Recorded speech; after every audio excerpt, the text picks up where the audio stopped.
അങ്ങനെ ഒരു 10 ദിവസത്തെ ഒരു യാത്ര പോയിരുന്നു കേട്ടോ. ഡൽഹി, കുളു, മണാലിയൊക്കെയാണ് കറങ്ങി വന്നത്. അപ്പോൾ അവിടെയൊക്കെ പോയപ്പോൾ കണ്ട കുറച്ച് ഫുഡിനെയൊക്കെ പറ്റി പരിചയപ്പെടുത്താമെന്ന് വിചാരിച്ചു. ഇത് മാങ്ങാത്തിര എന്ന് പറയുന്ന സാധനമാണ്. ഇത് നമ്മുടെ കേരളത്തിൽ ഉള്ള ഒരു ഐറ്റമാണ്.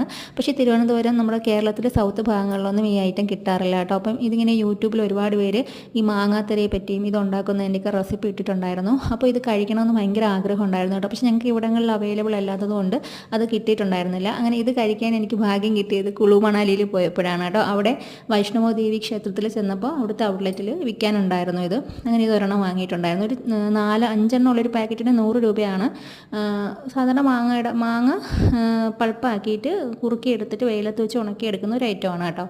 ഇത് കേരളത്തിലെ നോർത്ത് കേരളയിലുള്ള എല്ലാവർക്കും ഇതിനെപ്പറ്റി അറിയായിരിക്കും. റെസിപ്പി അവർക്ക് നന്നായിട്ട് അറിയാം. പക്ഷെ ഞങ്ങൾ കഴിച്ചിട്ടില്ല. അപ്പോൾ എൻ്റെ ഒരു ആദ്യത്തെ എക്സ്പീരിയൻസ് ആയിരുന്നു.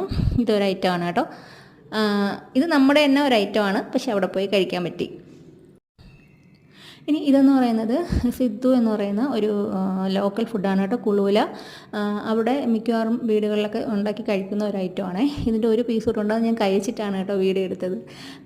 ഇത് സംഭവം എന്നിട്ട് മൈദാമാവാണ്. മൈദാമാവിൽ ഈസ്റ്റൊക്കെ ചേർത്ത് നമ്മുടെ ഒരു ഡോ ഉണ്ടാക്കിയതിന് ശേഷം അതിനെ പരത്തി അതിനകത്ത് വേറൊരു സാധനങ്ങൾ ഫില്ല് ചെയ്യുന്നുണ്ട്. അപ്പം അത് ഒരു ചട്ടണി പോലത്തെ ഒരു ഐറ്റമായിട്ടാണ് എനിക്ക് ഫീൽ ചെയ്തത്. ഞാൻ യൂട്യൂബിലൊക്കെ സെർച്ച് ചെയ്തപ്പോൾ അതിനകത്ത് ചില നട്ട്സൊക്കെ അരച്ച് വയ്ക്കുന്നതായിട്ടേ കണ്ടു. പക്ഷേ ഒരു പ്രത്യേക ടേസ്റ്റ് ആയിട്ട് ഒരു ബണ്ണാണ്.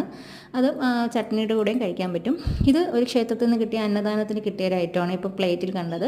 ഇത് മണാലിയിലെ ഒരു ബ്രേക്ക്ഫാസ്റ്റാണ്. ഒരു ദിവസത്തെ ബ്രേക്ക്ഫാസ്റ്റാണ്. ആലു പൊറാട്ടയും പിന്നെ മറ്റേ മഞ്ഞ കളറിലുള്ളത് പോഹയാണ്.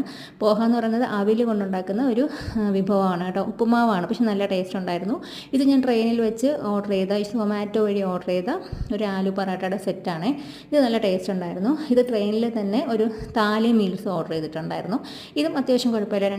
2 ചപ്പാത്തിയും കുറച്ച് റൈസും 2 ഒഴിച്ചു കറിയും ഒരു മെഴുക്ക് പുരട്ടിയും പിന്നെ ഒരു പാക്കറ്റ് തൈരും ഉണ്ടായിരുന്നു. അപ്പോൾ ഇങ്ങനെയുള്ള ഫുഡൊക്കെ കഴിക്കുമ്പോൾ ഒരു പ്രത്യേകതയില്ല. നമ്മളുടെ അല്ലാത്ത സ്ഥലങ്ങളിൽ ചെന്നുമ്പോൾ ഉള്ള ഫുഡ് അപ്പോൾ ഒന്ന് പരിചയപ്പെടുത്താമെന്ന് വെച്ചു.